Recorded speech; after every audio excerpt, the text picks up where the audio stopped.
get employed. Once you pass, you could get out. I passed, but I still proceeded. Why can't junior secondary be placed in secondary schools where we already have facilities?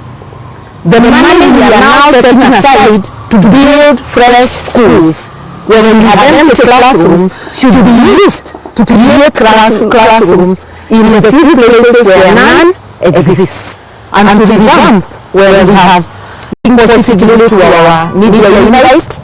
This is the statement by the Kenya Party entitled Lest We Forget.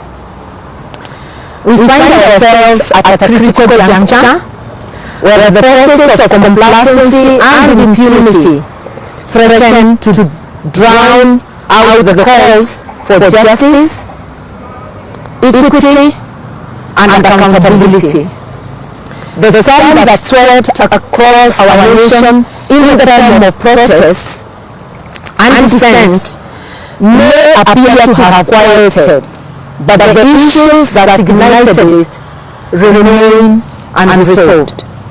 Let us be clear. What appears to be the quieting of the political storm is that an uneasy calm that leaves unresolved issues simmering beneath it. On the subject of abuse of human rights, the oppressive political climate continues unrelentingly to stifle the voices of citizens and to specifically target around various parts of the country persons, mainly youth, who are marked by the abduction squads during the protests. People have been arrested in Abu Dhabi, in Mombasa, in Nairobi, and in many other parts of the country. We are getting a full list. The Ruto regime appears hell-bent on stifling dissent and any enjoyment of civil liberties by citizens. The constitution, it appears, has been cast aside by Ruto and his ruling elite. You remember his famous statement during his swearing in, "When I put the Bible down." It appears it's not only the Bible he put down, it's also the constitution that he cast aside. He cast aside the constitution and the rule of law. The law enforcement agencies, more specifically the National Police Service, have blatantly ignored court orders. We have seen arbitrary arrests, detentions, and arraignment in court on trumped-up charges.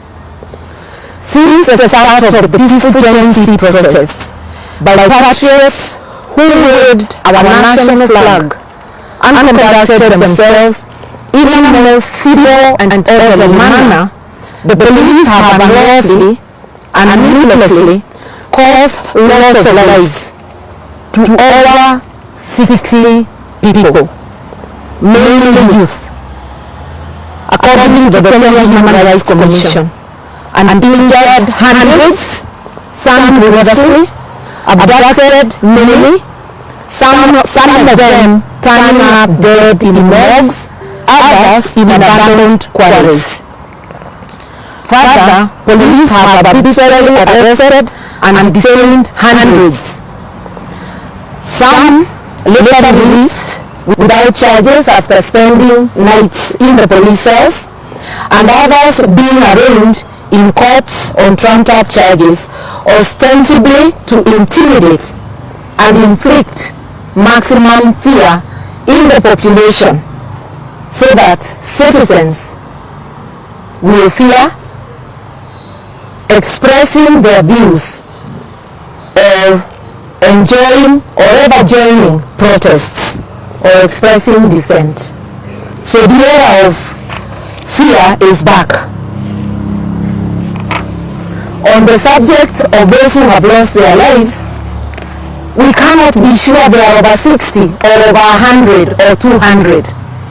you will remember the falsification of records at the city mortuary, where a protester's shot in Athi River was listed as an accident victim from Ruto, thereby adding the agony and preventing his parents from being able to trace him expeditiously. How many more falsifications of records? The Kenya National Commission on Human Rights tells us that there are over 50 people missing. Are they really 50 or more? Are the missing people dead or alive? Because it's since the 25th of June. It's almost 3 months. It is very sad that this is the situation, and we are not seeing any cooperation by the law enforcement agencies, any cooperation from the Ruto regime to establish how many died, to make reparations, to establish the whereabouts of the missing, and bring closure to their families. We are also experiencing a spate of disobedience of court orders. You remember a court order, and those who may not know, issued by the Malindi High Court on the 24th of June this year, and confirmed on the 17th July 2024 after inter-party hearing, meaning the state was represented in the hearing before the confirmation.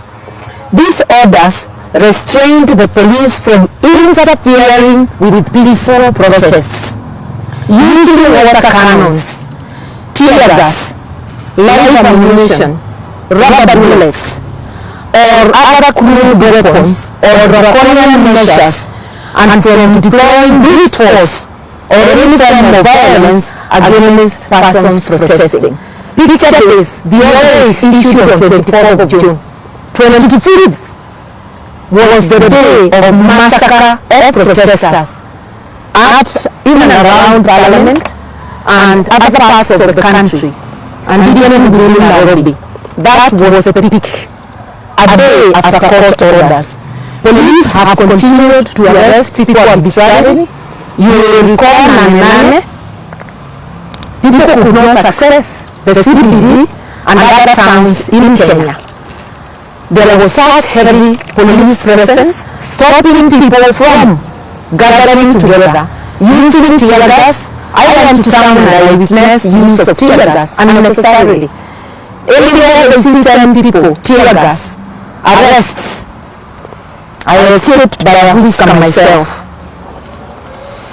They have been using live bullets, country.White, tear gas and batons to brutalize peaceful protesters and people who are going about their business. The media has not been spared. We saw on camera media people, a lady was shot in Nakuru.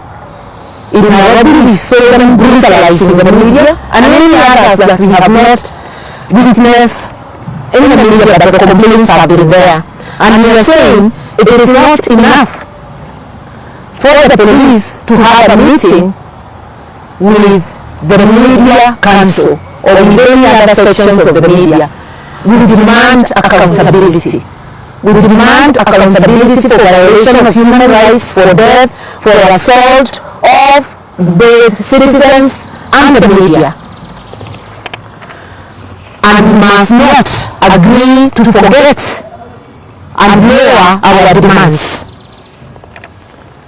We are here today to remind Ruto and his regime that we are waiting for officers who are known, whose faces were widely circulated in the media. Some even their false numbers were circulated. When will they be brought to account? When will they get arrested? We commend the NSA, which has at least sued an officer for violation of human rights.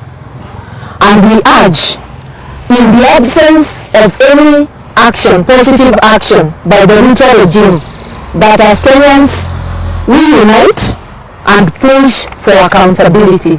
Remember, this was the main demand of the Gen Z. Accountability across the board in all affairs. We are seeing a period of increased impunity instead of a changed mode of governance. The Ruto regime is not only operating with impunity, but it is also encouraging impunity and thus a breakdown of law and order within the ranks of the police force and high-ranking public officials. This can only bring anarchy to our beloved country, which all people of goodwill must resist with all our might. We must continue to insist on justice for those whose lives were brutally taken, for standing up and exercising their rights as enshrined in the Constitution, and for calling for accountability. Lest we forget, every Kenyan life is sacred, and every drop of blood spilled in the fight for justice must be accounted for. In the light of these grave concerns, we will submit this statement and more details as a formal complaint to the African Commission on Human and People's Rights, to the UN Commission on Human Rights, and all other relevant organizations. As a state party, to the African Charter on Human and People's Rights, the UN Charter, and other international instruments, Kenya is obligated to uphold the rights contained therein. Our Constitution demands no less. Kenya is, we will not hesitate to call out these violations on the continental stage and on the international stage, especially in the light of the increased, or rather, of the states having reverted to its default status, and of their using fear as a tool to intimidate and as a strategy to suppress the dissent. This has now become the official policy of the KK regime. As stated above, we have seen arbitrary arrests and abductions continue, targeting those who dare to speak and those who dare to demand accountability. We refuse to remain silent. We refuse to be accomplices to the betrayal of the people of Kenya. We must speak out for those who cannot, for those whose voices have been muzzled by a state determined to criminalize freedom of thought and expression, and to ignore the principles of the Constitution and not giving people a right to be heard. The Constitution they are trampling on demands that we as citizens defend it. It is actually an obligation of every citizen and of every public official to obey, protect and defend the Constitution. We must enjoy the rights that it bestows. We are approaching the 14th anniversary of the promulgation of our Constitution next Tuesday. We must reflect on how far we have strayed from its promises. The human and socio-economic rights enshrined in these documents are under siege by those who swore to protect them. The right to life is under attack. The right to freedom of expression and thought is under attack. The right to fair trial is itself on trial.